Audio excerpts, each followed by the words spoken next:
بلوچستان میں فطر ہندوستان کے دہشت گردوں نے 12 مقامات پر حملے کیے، جس کے نتیجے میں 31 معصوم شہری شہید ہوئے۔ اس کے ساتھ ساتھ 17 سیکیورٹی فورسز کے جوانوں نے بھی جامع شہادت نوش کیا۔ تاہم ان دہشت گردوں کے تمام حملوں کو ناکام بناتے ہوئے اب تک کی اطلاعات کے مطابق 145 دہشت گردوں کو جہنم واصل کیا گیا ہے۔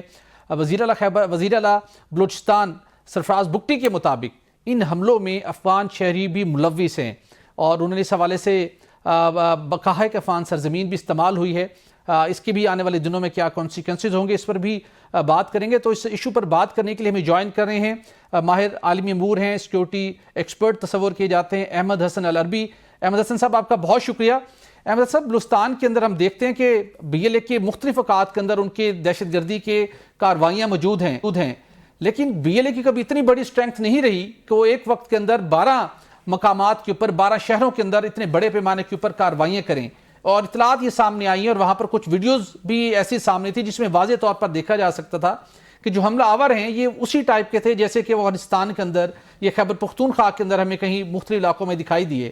تو آپ کو لگتا ہے کہ اس مرتبہ افغان شہریوں نے بھی، افغانستان کے اندر موجود دہشت گرد گروپس نے بھی بی ایل اے کو سپورٹ کیا ہے، جس کے نتیجے میں انہوں نے اتنے بڑے پیمانے کے اوپر یہاں کارروائیاں کی؟ دیکھیں، افغانستان کا جو رول ہے بلوچستان میں دہشت گردی کروانے میں، وہ نیا نہیں ہے۔ یہ بی ایل اے کی یہ آدھے سے زیادہ جو مسنگ پرسن کی بھی ان کی لسٹ آپ کے سامنے آتی ہے، اس میں بھی آدھے سے زیادہ لوگ افغانستان کے اندر موجود ہیں، کابل حکومت کے مہمان ہیں، اور یہاں پہ پروپیگنڈا کیا جاتا ہے کہ وہ مسنگ پرسنز ہیں۔ پھر اس کے بعد بی ایل اے کی لیڈرشپ جو ہے وہ بھی آپ کو افغانستان کے اندر ہی ملتی ہے، اور افغانستان باقاعدہ طور پہ ہتھیار اسلحہ پرووائڈ کرنے میں، ان کو سیف ہیونز پرووائڈ کرنے میں بہت دیر سے یہ اسٹیبلشڈ فیکٹ ہے کہ وہ موجود ہے۔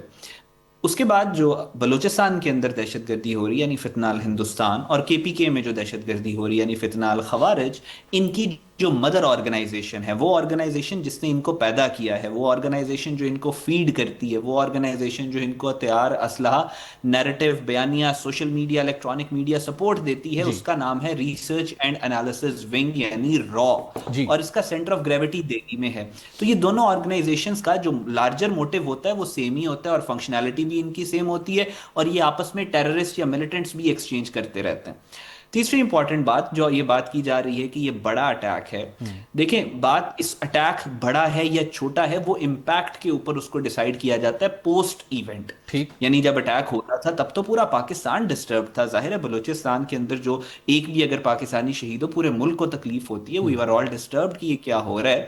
لیکن جب اس کو اٹیک کے بعد آپ کولڈ انالیسس کریں تو آپ کو ریئلائز ہوتا ہے کہ یہ اٹیک کے اندر جو 12 جگہوں کے اوپر انہوں نے اٹیک کیا، اس میں جو آئیڈیل ریشو ہوتی ہے نا کہ یار اتنے لوگ مارے گئے، یہ سارا اس حساب سے اگر آپ اس کو دیکھیں تو اس کو کہتے ہیں کیجویلٹی ایکسچینج ریشو۔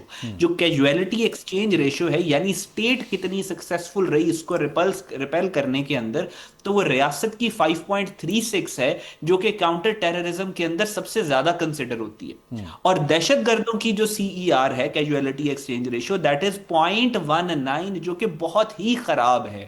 تو یہ ایک کمپلیٹ ڈیزاسٹر اور کمپلیٹ فیلئر تھا۔ تیسری امپورٹنٹ بات کہ ایک آرگنائزیشن جس کی سوفار سینٹر جو ٹیررسٹ ایکٹیویٹیز کو دنیا میں مانیٹر کرتا ہے، اس کے مطابق جو بی ایل اے کے فائٹرز ہیں ان کی تعداد 1500 سے 2000 کے قریب ہے۔ جی آپ نے ایک رات کے اندر، آپ نے ابھی بتایا کہ 150 دہشت گرد مار لیے، جی تو 150 دہشت گرد means 10% of a militant outfit. آپ نے 10% لوگوں کو مار دیا۔ اس سے کیا ہوا؟ اس سے اس دہشت گرد تنظیم کا command and control structure destroy ہو گیا۔